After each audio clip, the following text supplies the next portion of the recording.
this was about to be the greatest shot of a player's career? Davis at the buzzer. No, yes, no! Until here. The buzzer sounded, and even though the ball was clearly out of dude's hands in time, when he made it, the ref said it was no good. The refs ruined everything with one of the 8 worst calls in NBA history.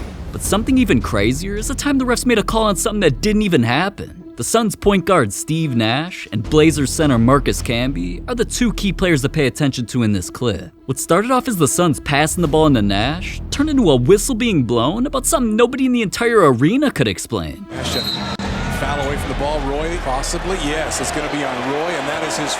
No, it's on Camby. Equally as damaging for Portland. This has got to be on somebody else. Camby wasn't in the play. Nash doesn't even think he should be shooting. He was out at half court. It's on Camby, it is. That's his 4th foul. That is a 4th foul in the playoffs? Are you kidding me? You put a 90% free throw shooter on the line when he didn't have any business being near the free throw line. Holy cow.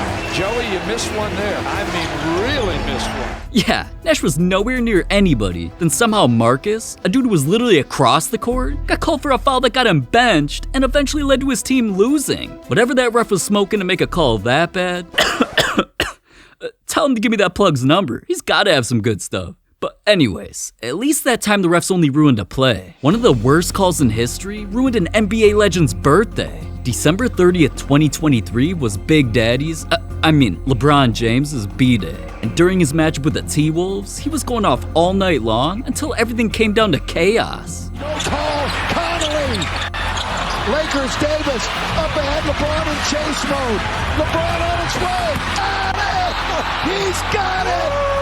On the floor, 2-point field goal. This is so close. Standing on the floor stands, 2-point field goal. Oh, there it is.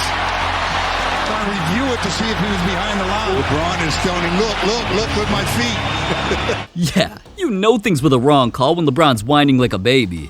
Oh wait, he always does that. Anyways, this time LeBron ran to the monitor to show the refs they were wrong. And just taking a look, there was clearly space between his foot and the line, so even LeBron had to clown the refs a bit.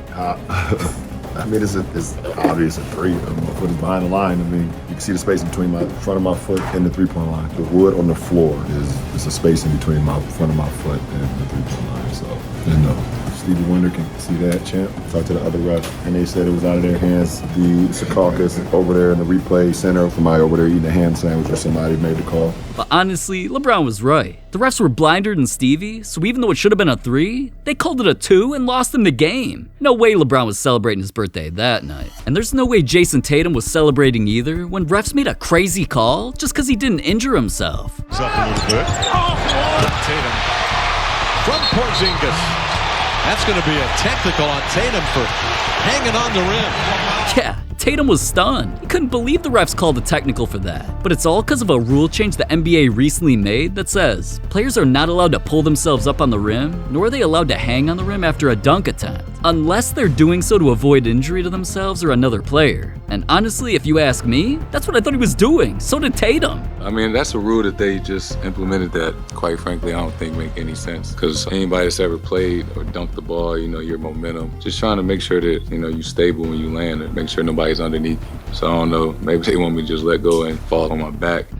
Okay, I think I get it now. So I guess next time, the refs just expect Tatum to do this. Hey. Oh my goodness. Man, that had to hurt. But Luka's pockets hurt even worse after the refs made such horrible calls. Not only did a team get free points, it got him fined $35,000. It started when Luka and the Mavericks became a victim late in a close game with the Warriors. After this dunk, the Mavericks called a timeout and a ref clearly pointed in their direction, admitting it would be their ball after the break. But when the timeout was over and the Mavericks were waiting, a ref at the other end of the court gave the Warriors the ball instead. Watch here. Dallas thinks it's their ball out of the timeout. The Warriors are inbounding under the Dallas basket.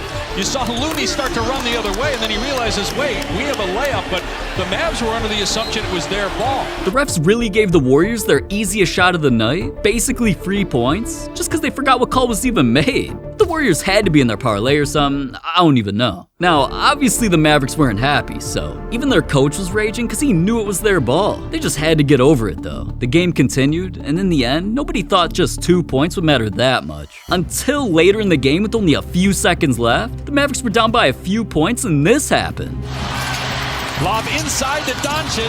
Underneath the basket, got to put it up. He does. Missed it. How did the refs not call that? Luka literally had a WWE champion Draymond Green all over him. There was clearly contact, and what should have been a foul call wasn't called. Luka was so pissed that he started rubbing his fingers together at the ref like they were being paid off to make terrible calls, which, ironically, got him fined $35,000. The worst part of this all, though, the Mavericks lost by only 2 points, so either of the ref's bad calls not happening would have completely changed the outcome of the game. That's why Mavericks owner Mark Cuban whipped out his Twitter fingers to say, worst officiating non-call mistake possibly in the history of the NBA. And just because of the ref's bad calls, the Mavericks even filed to officially protest the entire game to have it replayed. Now, alright.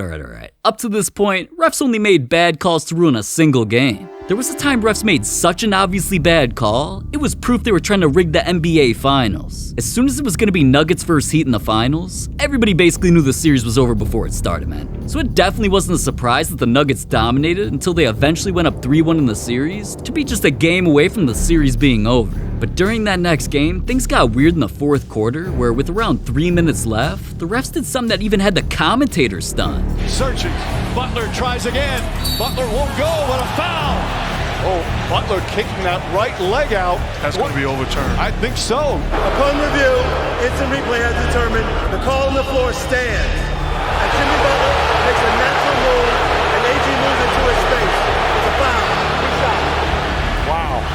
And I totally disagree. That right leg kicking out is not a natural move on that jump shot. That's surprising. It's just wrong. Yeah, everyone in the building knew the refs made the wrong call. If anything, just look at this. Jimmy literally kicked dude in his tip. It should have been a foul on him. The fans went crazy, saying, if they're gonna give Jimmy Butler free throw attempts for kicking Aaron Gordon in the nuts, then I quit. These refs, man, garbage sauce. And one even said, wow, that Butler kick to Gordon's privates ruled a foul is a super duper atrocious call. Now, as corny as all of them sounded, they were kinda right. It seemed like the refs were willing to make any calls, even if they didn't make sense, to try and help the Heat win so the series could go another game. Cause after all, those NBA finals had record low viewership, horrible ratings, and an extra game to the series would have desperately made the league money they needed. In the end though, the Nuggets were still able to overcome the refs, the Heat, and won the championship that night anyways. Which we all knew would happen, but something I never thought would happen is the refs making a right call, then changing their mind to completely mess up a game. You don't see Steph Curry getting pissed at the refs often, but when he does, it's scary. This all happened because towards the end of a close game, the refs blew their whistle and actually made the right call for once. Curry for the tie. Oh, Jimmy got a piece of the shot, but also a piece of Curry.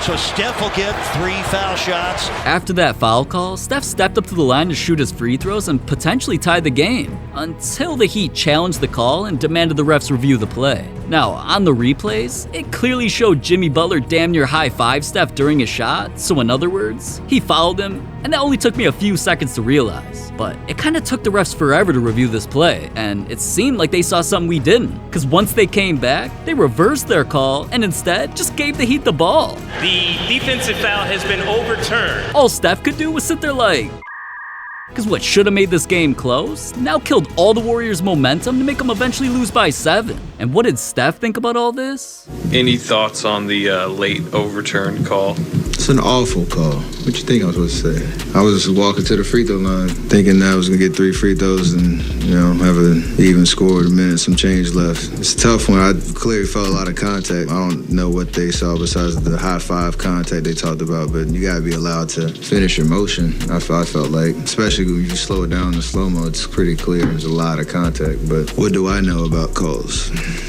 Man, these refs have no shame ruining a game. But the worst thing I ever heard refs do was make such a bad call, it forced the Pistons to set one of the most embarrassing records in sports history. Now, don't get me wrong, the Pistons were already down bad because they were doing the unthinkable. Playing like such ass, they were on one of the worst losing streaks in sports history with 27 L's in a row. 27! And things weren't looking much better when their next game was going up against the best team in the league at the time, the Celtics. Nobody thought the Pistons even had a chance. Should the Pistons be this bad?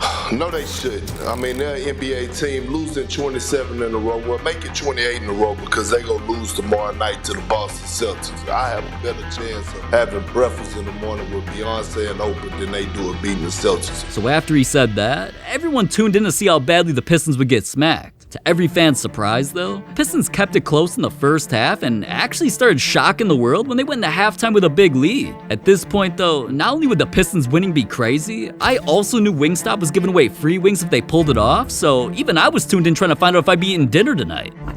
But anyways, even though the game went on and the Pistons kept their lead until the fourth quarter, both teams went back and forth until the final seconds when one of the worst calls ever happened. Spinning. Oh,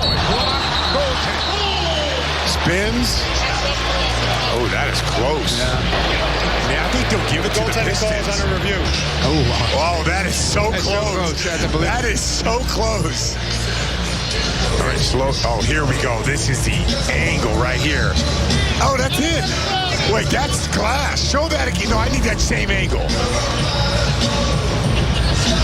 Oh, I don't know. I don't know. Yeah, with the game on the line, scratch that. With the Pistons' entire reputations and one of the most embarrassing records of all time on the line, instead of this being a game-saving block, the refs called goaltending, which saved the Celtics from public humiliation and eventually led to them winning. So that one call gave the Pistons their record-setting 28th straight loss, the longest losing streak in not only the NBA, in sports history. But to be honest, it wasn't all the refs' fault that time. The Pistons are literally dog shit. And that wasn't even the worst time players got humiliated. From pulling opponents' shorts down, to humiliating an opponent so badly they got turned into a diamond chain, some players even got clowned on TV for wearing the ugliest outfits you'll ever see. Listen, I've been screaming about NBA players for 20 minutes and I'm on so much caffeine, I might have a heart attack. So just click this video before the paramedics arrive and tell you I'm dead. Click it!